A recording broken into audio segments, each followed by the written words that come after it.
Salam, salam kasih dalam Tuhan Yesus. Oke, pada kali ini saya akan sharing tentang pevaksinan yang sekarang ini ada setengah orang Kristen, khususnya orang Kristen, yang masih keliru karena ada perkembangan terkini di mana apabila tidak divaksin tidak boleh menjual atau membeli, sehingga mereka menganggap vaksin ini adalah COP 666 yang dilakukan oleh Antichrist. Jadi karena itu saya tampil untuk memberikan penjelasan ini secara alkitabiah. Dan seringkali mereka mengutip ayat-ayat Alkitab secara tidak bertanggung jawab. Mereka kutip ayat-ayat Alkitab dengan tidak betul. Jadi saya di sini mau membetulkan yang salah itu. Jadi apa yang saya cakap ini adalah saya dapat pertanggungjawabkan di hadapan Tuhan. Oke, saya akan baca di dalam Wahyu pasal 13 ayat 16 sampai ayat 18. Saya akan bacakan demikian. Dan ia akan menyebabkan sehingga kepada semua orang, kecil atau besar, kaya atau miskin, merdeka atau hamba, diberi tanda pada tangan kanannya atau pada dahinya, dan tidak seorang pun yang dapat membeli atau menjual selain daripada mereka yang memakai tanda itu, yaitu nama binatang itu atau bilangan namanya. Yang penting di sini ialah hikmat. Barang siapa yang bijaksana, baiklah ia menghitung bilangan binatang itu. Karena bilangan itu adalah bilangan seorang manusia dan bilangannya ialah 666. Barangkali ada panjang sedikit penjelasan ini, tapi saya berharap semua pendengar dapat mengikuti sampai selesai supaya jangan ada yang salah paham. Oke. Kalau kita lihat dalam Alkitab berbanding dengan berbanding dengan vaksin, dalam Alkitab disebutkan tanda 6666 itu ditanda di tangan kanan dan ditanda di dahi. Perhatikan, ini jelas sekali itu dalam ayat 16. Tetapi apa yang terjadi di lapangan masa ini ialah vaksin itu bukan ditanda di dahi atau di tangan kanan. Vaksin itu disuntik di bahu, sama ada di kiri atau kanan. Tidak kira kiri atau kanan, mana-mana yang lebih selesa. Jadi tidak ditetapkan kiri atau kanan. Manakala 666 jelas dan terang-terang itu ditanda di tangan kanan dan di dahi. Nah, pevaksinan ini tidak ada satupun dilakukan di dahi. Ini perhatikan ini jelas. Kenapa dikait-kaitkan vaksin ini dengan 666? Padahal tidak ada kait-mengait. Vaksin disuntik di bahu. 666 itu ditanda di dahi dan di tangan kanan. Tiada kaitan sama sekali. Yang kedua, perhatikan ini baik-baik. Vaksin itu disuntik. Manakala 6666 istilahnya bukan disuntik, tapi ditanda. Perhatikan itu. Apa ada persamaan disuntik dengan ditanda? Tidak ada sama sekali. Jadi karena itu kita jangan dibodoh-bodohi oleh para penafsir anti vaksin yang berusaha untuk membelokkan pengetahuan kita. Nah, yang ketiga, kita dapat lihat bahwa dalam Alkitab itu disebut tanda 666. Tidak ada satupun kalimat bahwa 6666 itu adalah vaksin. Penggunaan kata di dalam Alkitab itu jelas bukan vaksin. Tidak ada satu perkataan pun di dalam ayat ini disebut vaksin. Apa kaitannya dengan vaksin? Tidak ada. Jadi ini dikait-kaitkan saja. Saudara, kita perlu kritis di dalam melihat hal ini. Nah, selain daripada itu, apa kandungan vaksin? Dan apa pula itu 666? Nah, saudara, kandungan vaksin itu ialah virus yang telah dimatikan atau diubah supaya itu akan meningkatkan daya imun kita.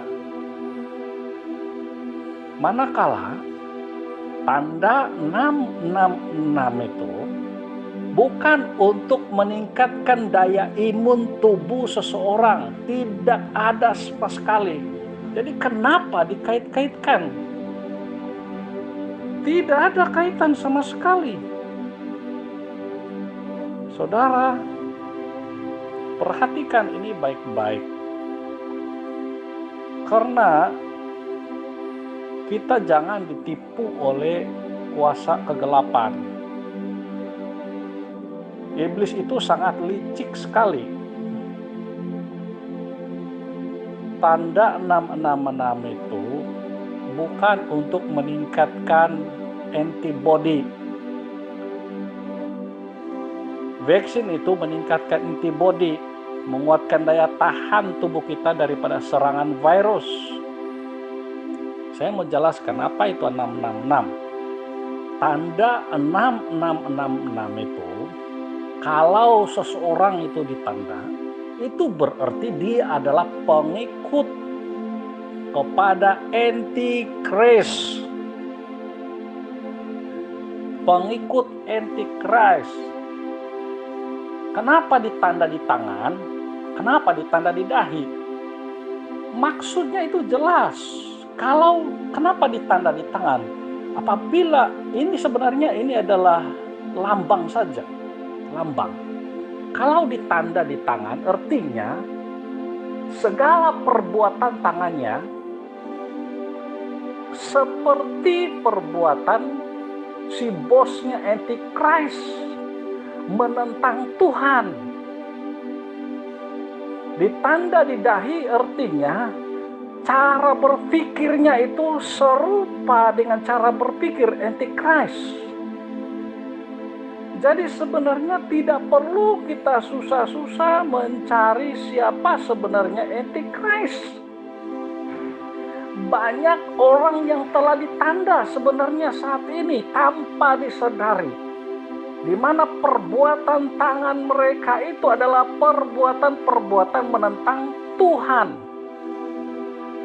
Melakukan segala hal-hal yang jahat. Melakukan hal-hal yang tidak benar di hadapan Tuhan. Bahkan dengan tangan mereka ini karena bencinya pada orang-orang yang mengikuti Tuhan, ada yang sampai membunuh orang-orang Kristen, membunuh orang-orang yang percaya kepada Kristus, membakar gereja-gereja. Itulah tanda yang ada di tangan mereka. Dan ditanda di dahi berarti pola pikir mereka itu sudah dicuci.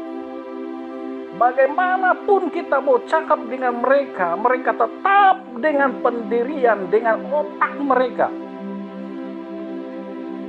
bahwa orang Kristen ini harus dibinasakan, orang Kristen ini jahat, orang Kristen ini adalah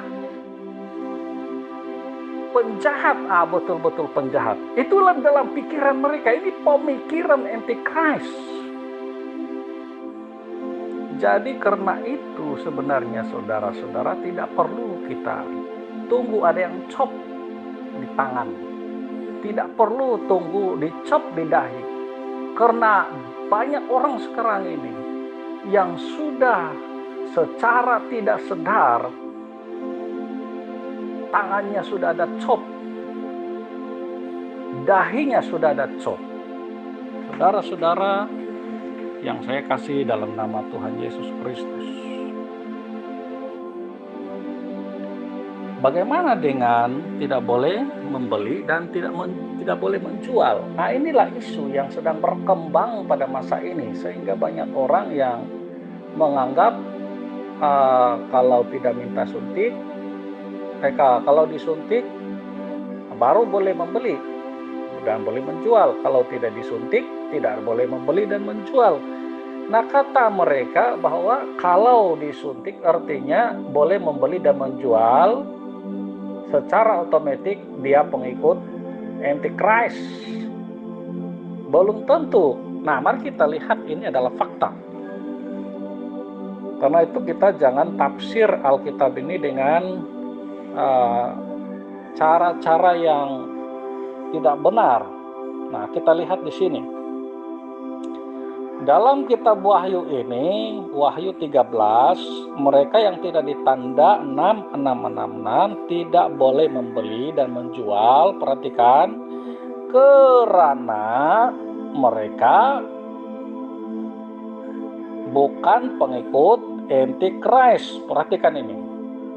Mereka yang tidak ditanda di tangan dan di dahi itu tidak boleh membeli dan menjual karena mereka bukan pengikut antikris.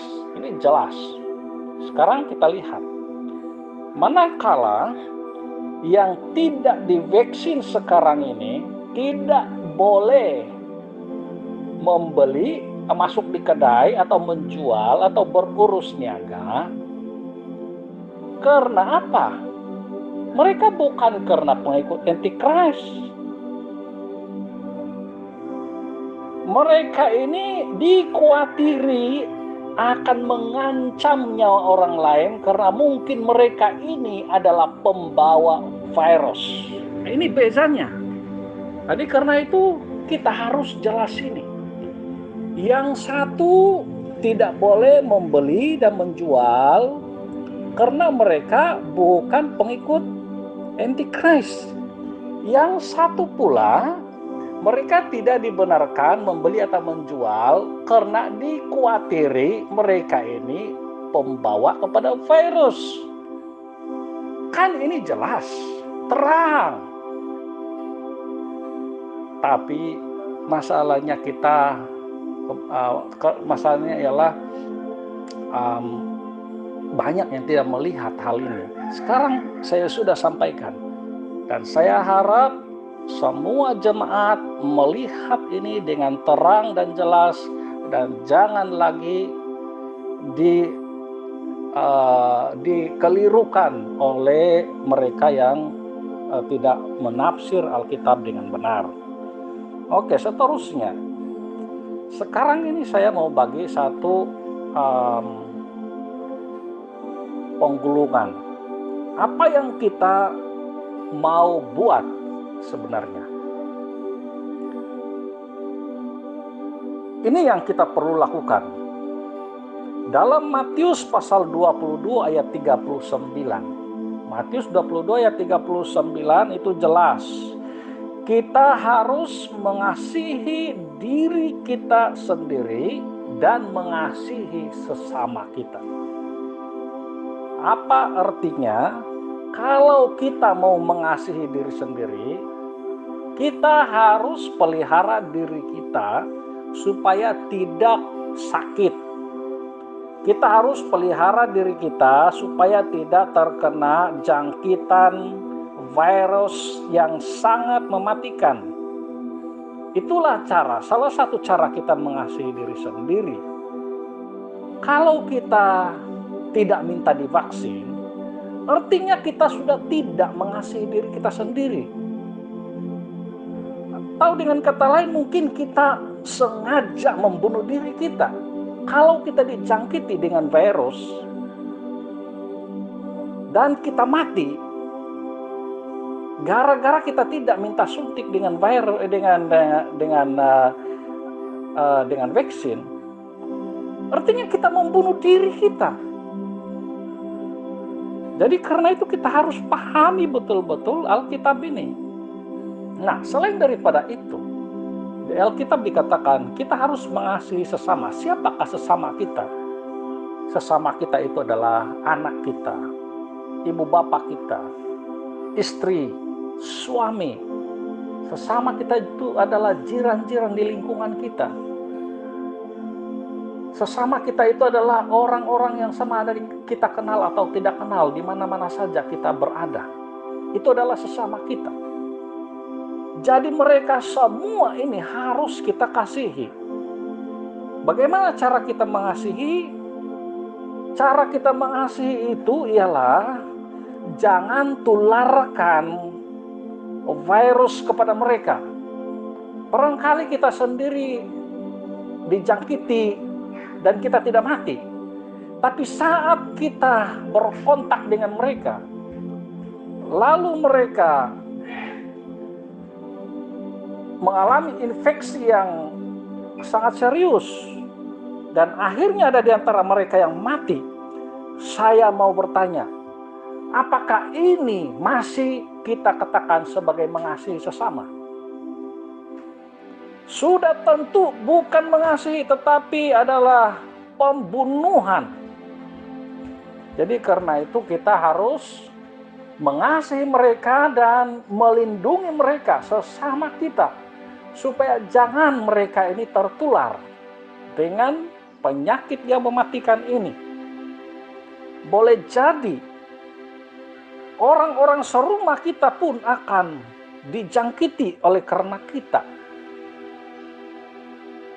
Mungkin suami, mungkin istri, mungkin anak kita. Karena itu mari saya mengajak seluruh jemaat Tuhan untuk mengambil satu ketetapan untuk memberi diri divaksin, supaya semua kita dapat menikmati hidup yang normal seperti masa lalu. Saudara-saudaraku, karena itu mulai saat ini jangan lagi dikelirukan dengan tafsiran-tafsiran yang tidak benar, tafsiran-tafsiran yang salah. Kalau ada message atau video-video atau rakaman-rakaman suara yang menganjurkan supaya tidak menerima vaksin, saya harap saudara-saudara jangan lagi sebarluaskan itu. Matikan semua message yang tidak benar, tidak sesuai. Itu akan mengganggu program untuk pemulihan kembali. Kita sangat rindu kita boleh beraktiviti sama seperti tahun-tahun sebelumnya, sebelum tahun 2020. Saudara-saudara, semakin kita bekerja sama, kita akan semakin cepat untuk kembali kepada kehidupan normal seperti masa lalu. Karena itu saudara-saudari, semoga saudara pendengar tercerahkan dengan apa yang saya sudah sampaikan. Dan semoga saudara semua dalam keadaan yang sehat dan mendapat perlindungan dan pertolongan Tuhan. Tuhan Yesus memberkati kita semua. Amin.